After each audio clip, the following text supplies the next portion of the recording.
This is as much pressure as the reenactments of an interview. And I'd also like to introduce my wife, Cindy, who came here so that she could learn things about me. I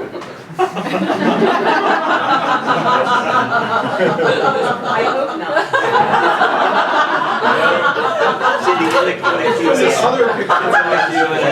This has all been pre-approved, pre-qualified. So this photo is to prove that I haven't always had a beard. And in fact, Cindy has, as long as we've been together, has never seen my upper lip. Ever. There it is. Okay. Well, compared to the First Fridays, many of the First Fridays you've already seen, I've made a title here which is A Fairly Straight Path to Architecture, because everybody else to date has gone here and there and around and over the hill and come to architecture in probably less direct ways. What you're going to see is, I'll call it a scrapbook. It's got more pictures of myself than I've ever seen in one place.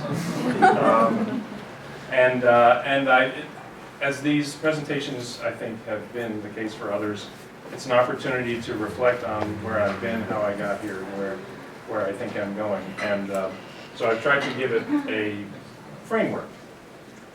This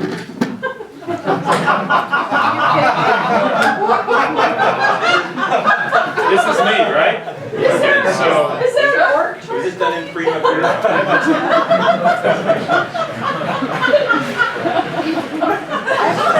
I'm even on slide 2 and the audience is laughing. All right, have a nice time. Okay.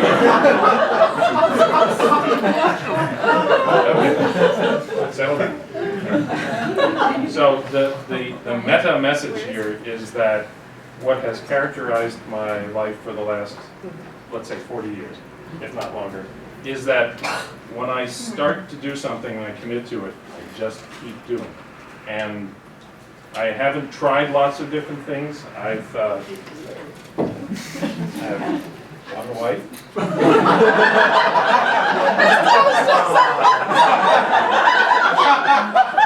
I think you need to walk out and I spent all the 2 years of my practice career here at Goody Clancy. When I joined the BSA and the AIA, I stayed with that for 25 plus years and became president and that sort of thing.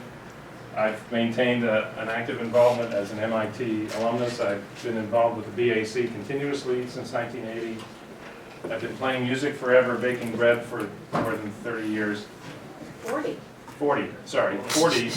I once calculated how many tons of bread I've made. Are we going to see that chart too? Yeah, we're going to get to that. Yeah, here. Sourdough starter for 20 years? Yeah, we'll hear it. See this? These are major events, so that's when I get.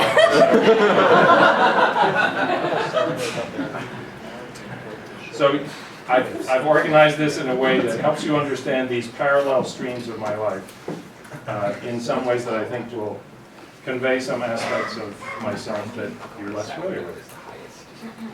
So we have the starting point. Oh, no. I'm glad we're getting the theme here. I was never a person who thought of himself as riding horses, but indeed in my scrapbook I had a picture of myself on a horse. Grew up in New Jersey. The most important thing I would say in that aspect is the influence of my family. My father was an architect and an engineer. He designed the house I grew up in. To say he was influenced by Frank Lloyd Wright would be an understatement. It's a wonderful house. It's still standing. My mother lives there, and it's evolved over the years. And in fact, my father, I didn't even know this until after he passed away, and I was going through some of his papers. He was so obsessed with Frank Lloyd Wright that he had an envelope that thick, big manila envelope, with clippings that he had collected for 50 odd years. Anything mentioning Frank Lloyd Wright, any Wright building he'd been to, catalogs for exhibits, newspaper clippings. It was really fascinating to find this out, years later. And you'll hear how I came to architecture, at least in the story that I tell. But truly, growing up in the house with a father who was an architect and my mother who was very active in the practice as well, it seeped into me by osmosis, and we were just talking about this the other day, that probably, to be honest, I might have been programmed for architecture, whether I was really conscious of it or not, from very early on. This cartoon, I don't know if you can read this, but I'll read it quickly. This was a caricature in the local paper of my father when he was probably in his 50s or 60s. He was designing a new police headquarters. Designing a new police headquarters is a real challenge. Luckily, I had guidance from our township council, so it will be freestanding but look like an annex. It will appear modern and unique, but not different. It will seem friendly, but also exude law and order. Of course, I had to call in some special help. Question is, another architect? No, Mandrake the magician. It's kind of unusual having one's father caricatured. Just say that. So, more family Nothing influence. has changed in practice. My 5th grade picture, that's me. And I need to read this because this speaks volumes about the expectations of my parents. Those grades. So the teacher's comments, Roger is a conscientious worker, but I feel that he is capable of even better work. And as was the tradition back then, the parent responds, and it says, I think you are absolutely right. Roger has been a straight A student, but he's been a little careless. No pressure whatsoever.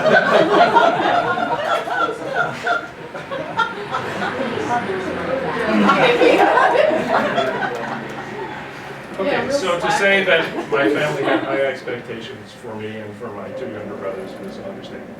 Anyway, my early interests included music. I was in the marching band. I became an Eagle Scout. There's the architecture merit badge. Is that you holding a baseball glove backwards? See that exclamation point? That was a first baseman's That's glove. how you catch. It's absolutely correct. It's not that. Yes, he's doing it right. Funny shadow. It's just the shadows. That picture Shadows is are playing for tricks you on me. and my brothers. Okay.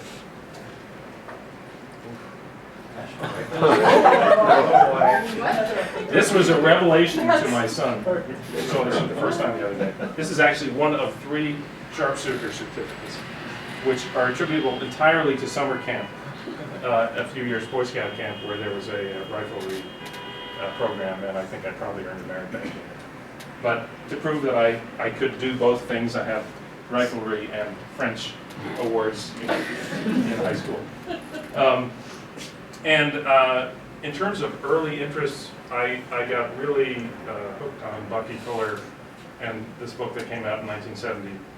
And in my valedictory speech, I basically gave a book report about it. But it was really, it was the year that Earth Day was started, and so my head was very much into the world of nature and ecology and environmental issues, which probably planted a seed of other things that showed up later. So one of the pivotal points in my upbringing was the summer before I went to college, in which I learned how to process and print black and white film. And I got really, really into this, which had a very long presence in the next few years, particularly through college.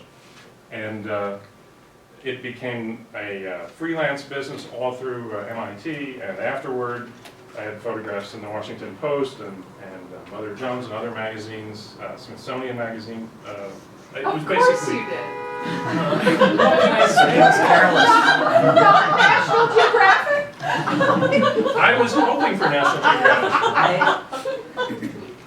So here I was at MIT, and what got me interested in, what set me into the architecture department at MIT was that's where the photography program was. At the time it was headed by the world famous photographer Minor White. I don't know how many of you know that name. Okay, well let's just say he was in the pantheon of people like Ansel Adams and Berenice Abbott and Untitled Chapter and so on. This was a very strange person, but this, to be able to study with him was a real treat, and that was housed within the architecture school. So that got me going. I was the photo editor of the Tech. Lots of great backstage passes to every rock show in Boston for about 4 years. And where this led to was not only, oh yes, I was taking architecture studios, and that's what the studios looked like back then. But by the time I got to graduate school, I got really interested in graphic reproduction techniques, manipulations of photographs, and even to the point of using this magnificent cranky printing press. This is a real offset press. This was pre-digital, so everything was photographic, sensitized papers and treatments of all sorts of things. And so I learned how to run and maintain this 23 by 29 inch offset press. So we're printing on pieces of paper this big and doing all sorts of interesting things. And that was in a group called the Visible Language Workshop, led by Muriel Cooper, who was already a famous graphic designer, was the design director at the MIT Press. How many of you ever seen the big book, the Bauhaus book from the early 70s? Muriel designed that. This was internationally recognized and awarded. So this was what I was really getting into in graduate school, and photographing everything and anything at MIT. Finished undergraduate, went off for the summer, and hitchhiked in 3 parts of the world: England, Scandinavia, and Israel for 6 weeks. My international student identity card, my youth hostel pass, yeah, okay. And a sampling of some of the images, and so this photography was this was sort of my identity while I was studying architecture. And I got to a point a few years after architecture school where I really had to decide whether I was going to stick with photography or stick with architecture and let the other one be secondary. And you know the answer to that question. That's an important. So I had, in addition to an appreciative audience, I had this business going with photographic business cards and all that. And this is a human chess game in Building 7 Dome at MIT, viewed from the Oculus, 104 feet from the floor. This was back when you could go up there, without getting in trouble and actually look down, which was fun. But what was emerging here was this absolute fascination with daylight. And that became the basis of my master's thesis. This was not a design thesis, it was a research and writing thesis. And as you can probably deduce, this was an excuse for me to use my photography in service of my architectural education. So because of where this was in the trajectory of photographic reproduction, which was 1976, it needed to be offset printed. So it meant that once I decided I was doing a thesis about daylight and it was going to be heavily illustrated, it meant that I had to commit to offset printing whatever the minimum quantity of actual hard copies could do. So I had 100 copies of my thesis printed. I think I still have about, I think I still have about 10. Did it first when you moved? And I'm happy to pass this around. And it's in the sense of a thesis that's now 40 years old, it's only mildly embarrassing to me to read it. And this was typewritten. I hired a typing studio in Harvard Square to do this, and I laid everything out because this is what I was into. Was paste up. It was called mechanicals, for graphic reproduction. But you can see there's this fascination with the effects of light as a building design element and what it does to revealing space.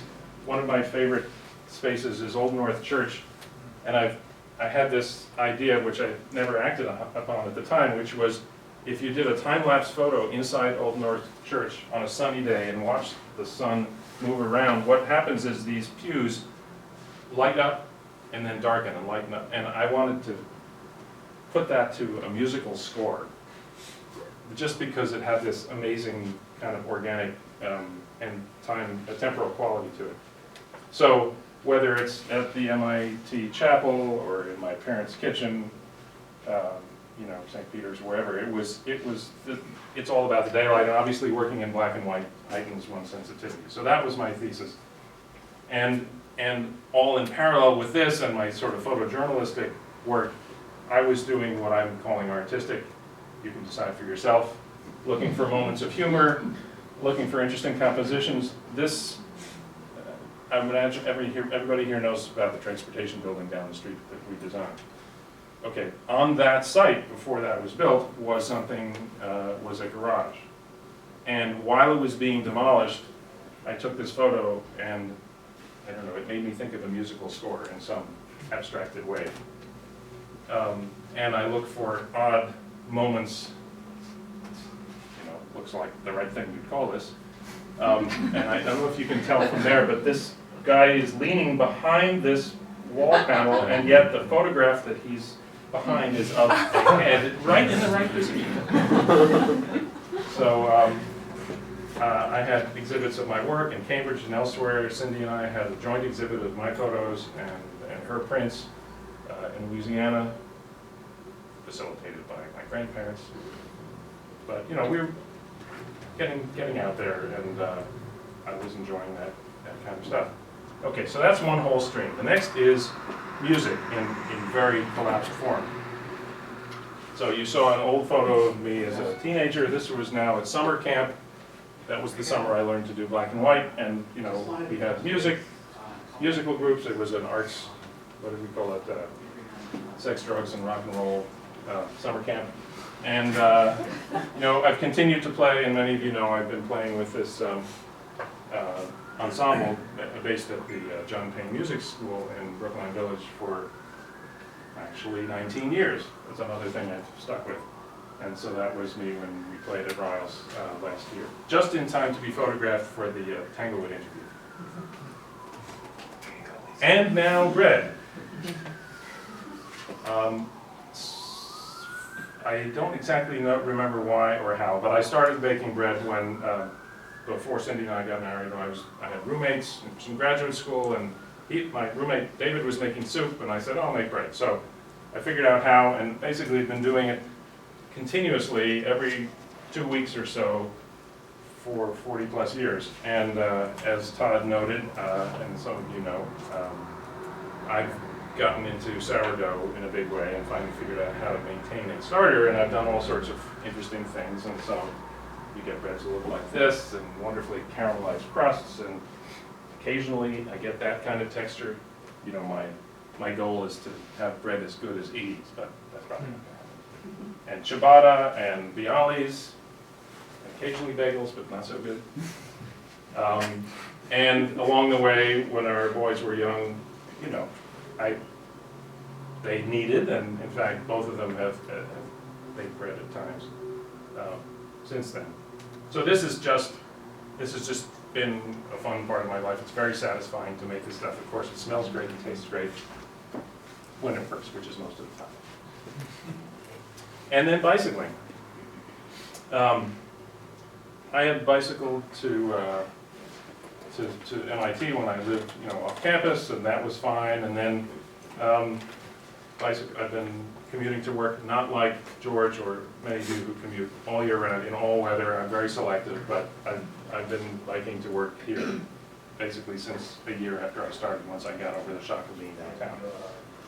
But I had some early influences. My grandfather, in retirement, took up road cycling and went, and this was in Louisiana where it's very flat, although sometimes windy, and he got really into it. He actually bought me a new bike when I turned 40, I think, which is, you think of your grandfather buying you a bike when you're 11. It's really kind of nice. And I have his jersey with all of his patches, and he became the head of his local bike club, and he wasn't in great health. So for him to do this was really a big deal, and I think that was also subconscious. And in order for my grandmother, who wasn't anywhere near as adventuresome as my grandfather, he had a 10-speed high, big wheel, 27-inch wheel tricycle built for her. There she is. There's a photo we couldn't find of her on it. This was in the local paper down in Alexandria, Louisiana, with local policemen riding it. for some reason I don't know. And then, as I mentioned, I've been riding the Pan Mass Challenge, raising funds for cancer research at Dana-Farber. This will be the 19th ride this year, and Cindy's been riding as well the last 3 and volunteering for a dozen years before that. And so this is a thing that I feel really strongly about, as many of you know who've been here long enough to have received my fundraising solicitations. It's an important cause, and it's just a great event. As with many of the other First Friday presentations you've seen, we've had the opportunity to do some fun traveling over the years, and I picked some images from more recent travels just because I think they're interesting in different ways of looking at buildings that everybody usually sees in the same way. So Bilbao, Gaudi, and in Barcelona. I'm still into photographic composition and looking for lighting effects and landscapes. It's hard, when you've taken 1 million photos in your life to pick a few, but these are kind of symbolic, I think. And a trip a few years ago to Italy. And we got to go to Cuba about 3 or 4 years ago, which is an amazing place, and I highly recommend if you have a chance to go, you should go soon before it's utterly transformed by all of the things that are going on politically and economically. Havana must have been an amazing place in the 50s when it was beautiful, and but it's got really interesting architecture. This is the Christopher Columbus Cemetery. I think it's the largest cemetery, maybe the largest in the world. It's got more than 1 million graves, and they're all above ground. So that's a mausoleum. This is one mausoleum for a family. So it's like a village if you think about 1 million people there. And so family. Yes, that. I did have hair, and I hadn't shaved my mustache since August of 1974. This is me with my 2 brothers, who are also MIT grads. My middle brother Eli, after working for a few other firms, went back to New Jersey and worked with my dad for 25 years and took over the firm. That's Eli. And Ray, who is a physicist, and he's got an endowed chair at Cambridge University in England. He speaks a language that most of us don't understand. When he sends me copies of his research papers, I want to read them with a British accent, and somehow it makes it all very amusing. Like a Monty Python-esque kind of thing. And that's the 3 of us with my parents. This was my father's 80th birthday. When he turned 80, my brothers and I established a lecture at MIT in his honor. And it's, in fact, the 10th lecture is coming up on Monday evening. I think I've sent around an email, but I'll just remind you, I think it's at 6 o'clock in the Long Lounge in Building 7. And he was an architect and engineer, as I mentioned, at MIT. And with 2 other architects and a scientist in the family, we wanted to make this lecture about architecture, engineering, and science. So over the 10 years, we've had a really interesting mix of architects and engineers and scientists. And so Monday is Jane Wernick, who's an engineer in the UK. She used to be at Arab. She had her own practice, and now she's part of another practice. And she does very interesting and unusual work. And so I just wanted you to see the people that I've been talking about. And our 2 sons, Todd and Jordan. This was one of my favorite pictures when Todd was little, and so we reenacted it.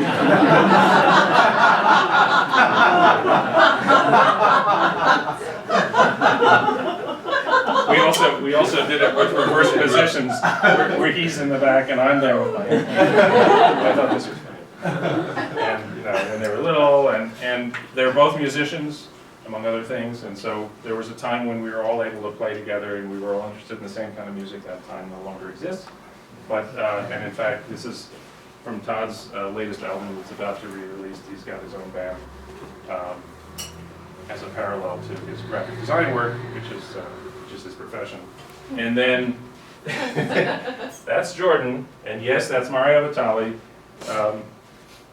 Let's just say, we were at a musical event in last December that both boys were performing in New York, and Cindy and I were in the back where the parents were sitting in this kind of loud setting.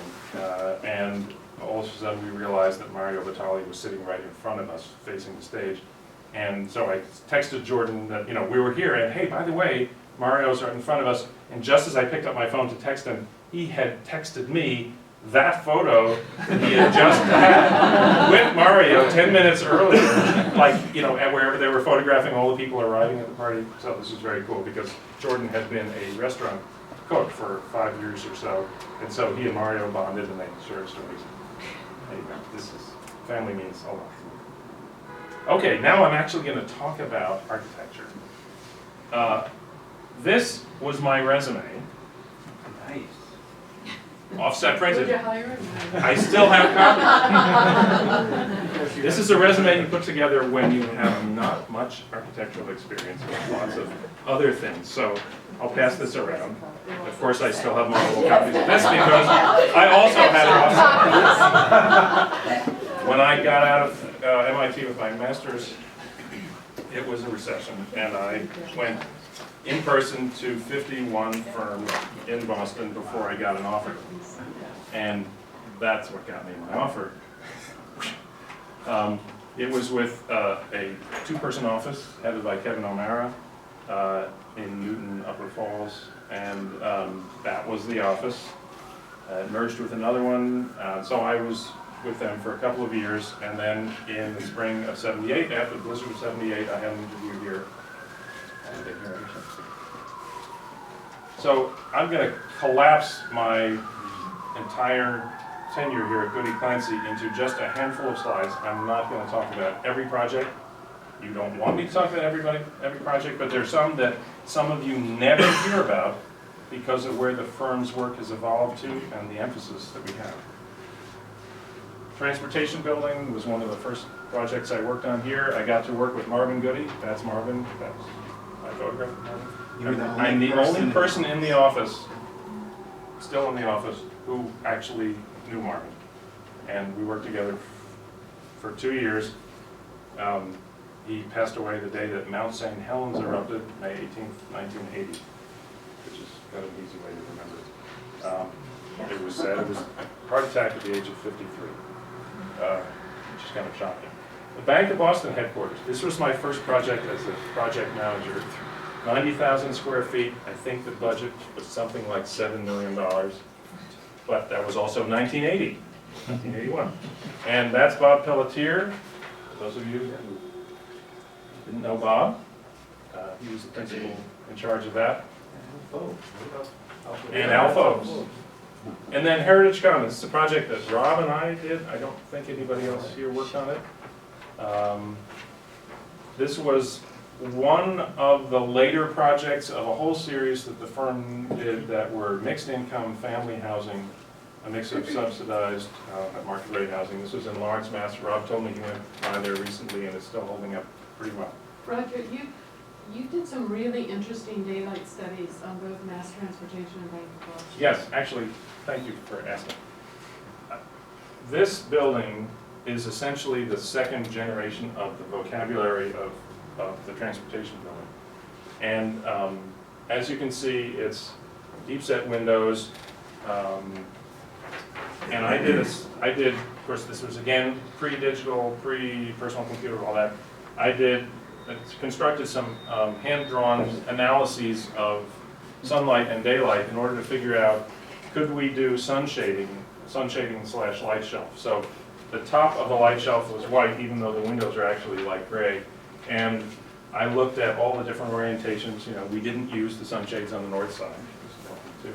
And so this was part of my energy mindset, back in the 70s, which I think can be directly drawn right back to Bucky Fuller and my graduation speech. And so this was built the same way as a transportation building. It was pre-assembled light metal framing panels. assembled with the relieving angle, welded on, brought to the site, erected, and then all the brick is put in the field. And this, at the time, was really kind of the state-of-the-art for a certain way of building a very robust wall. And because of the depth of the panels, you can really get some good sun shading, just inherently by setting the windows deeply, which is, for those of you who don't know, the reason the transportation building windows are set so deeply was because the building didn't need to take in any more heat gain from passive gain from the sun.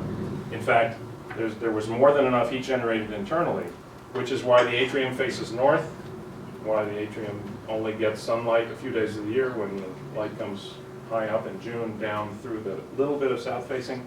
That building, which is still, as Gene knows and other people know, is still kind of a landmark. 900,000 square feet, no boiler, just recycles heat for people and lights and equipment. There's more we could say about that, but this was kind of the offspring of the transportation building. Kind of the next decade or so, of course, worked with Joan for 30 plus years. Harbor Point, which Jim and Victor and Bernard and others, I think, I can't remember who else here, but that was a big project that was in the office on and off for about 7 years before it finally got done. The biology building, which was Joan, Bob, Bernard, Jeff Wooding, myself, and others. This was All the lap modules. okay. See, and I already forgot. So I should give a big caveat if I forget to acknowledge you. But this was our biggest brand new science building. Actually, I guess Whitehead was just ahead of it, but this was a real turning point, I think, in the firm's practice in science and technology.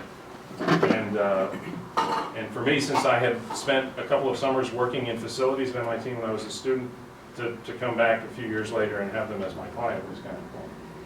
And Olin Hall at Babson was our first business school 20 years ago, the first of what is now 20 or 21 business schools. And I was just out there today talking with David Racino, who used to work here, who's now the director of planning and capital projects. And he said, it's in great shape, it's held up really well.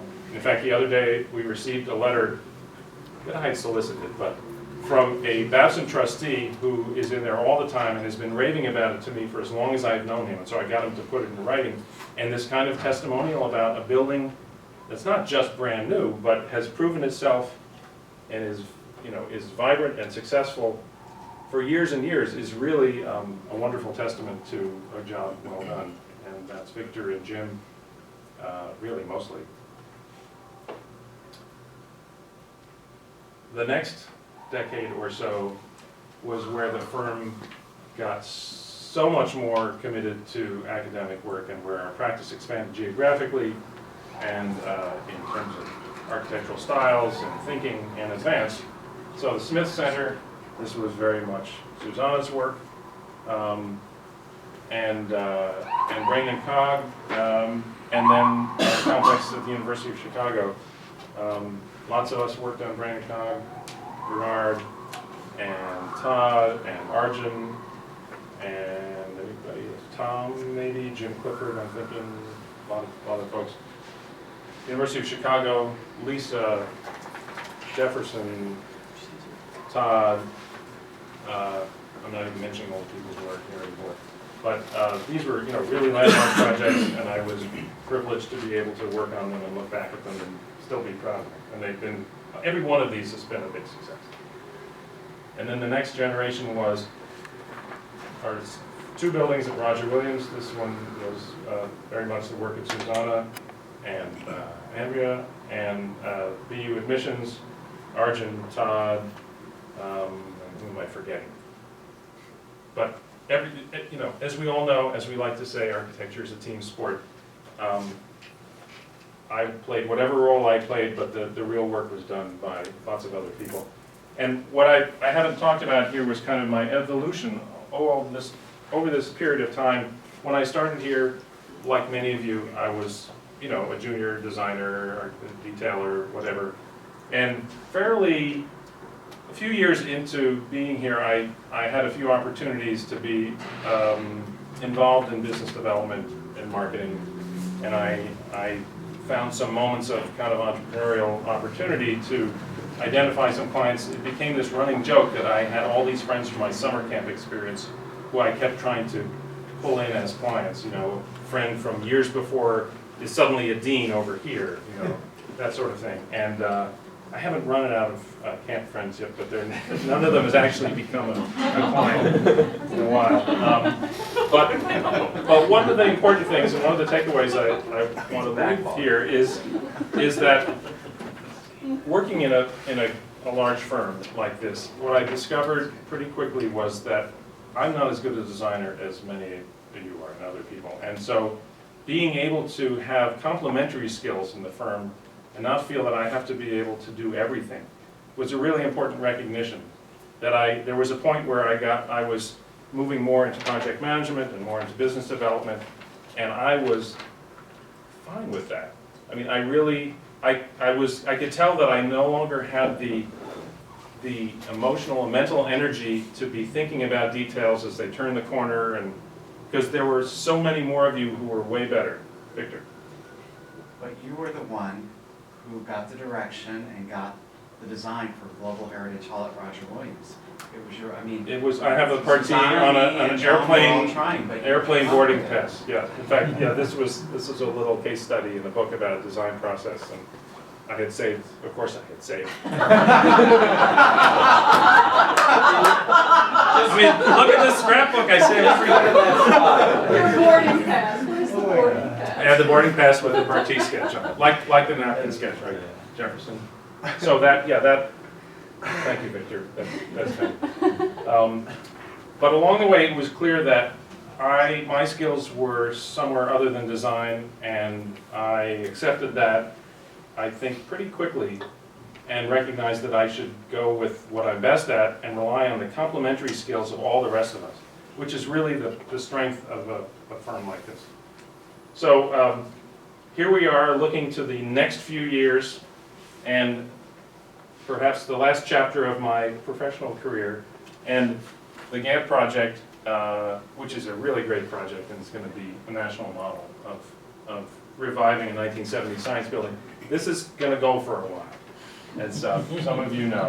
Yes. And so far, I think some of you will be with it longer than I am, maybe. Bernard and Arjun and Amanda and Jose and others. It's supposed to be done in 2022. We'll see. And then the other project that's occupying me a lot of my time is the Asperger School of Management. George and Victor and Susan and Andrea and our colleagues at Big. And I think we'll have a separate presentation to share with you, because I think you're all going to find it interesting how Big works. I'm trying not to editorialize. I'm just going to say this is going to be a great building if we can afford it. But it's been a really interesting process, and it's only the third time in the firm's history that I'm aware of that we have worked as the executive architect with somebody else as the designer. The prior time was the Brain and Cognitive Sciences at MIT with Charles Correa as the designer. And the first time, which I bet nobody in here knows about, was in the early 80s. There's a project that was known as Codex. It was a corporate headquarters. Coder Kim was hired as the designer. Jim, you're nodding your head. Victor? I remember that. Were you here for that? No, but I remember Okay, so it was just the prior to discussion about that. Yes, it was, yeah, 83, 84. They were hired as the designers. It's built on the Krause Farm in Canton, Mass. It's down near Houghton's Pond off 128. But because Coder Kim had no real experience building anything large, and this was a really big corporate headquarters, that somehow the client said, you got to go hook up with your neighbors down the block, because their office was right down here, Goody Clancy. And so we were I guess the executive architect in some way. I don't actually remember whether we finished the job or we walked away from it at some point. But that was the first time So that was 83. Fast forward to 2000, so it was 17 years before we were able or willing to do that, to do that again. Statute of limitations ran on that one. so That's we can- right. We can That's relax. So as I look ahead for the next number of years, I see my time moving more toward mentoring, developing the staff, handing off my contacts, and helping others to lead and enable the firm to go forward strongly and inventively into the future. And I don't know what those other projects are, but we're interviewing for some really great work. And I know in the next 5, 6, 7 years, we're gonna win great projects. Thank you.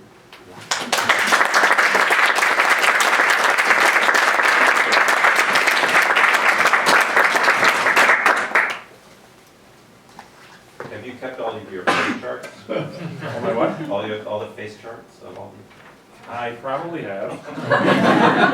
We didn't start doing that until just a few years ago. Ted George has them. And there was a point, which is long past, where I thought I actually would recognize at least the name of everybody who had worked here as long as I've been here. But I've since discovered that that's not the case anymore. Don't you have any pictures of your kitchens? I thought of putting them in, Gene. I thought about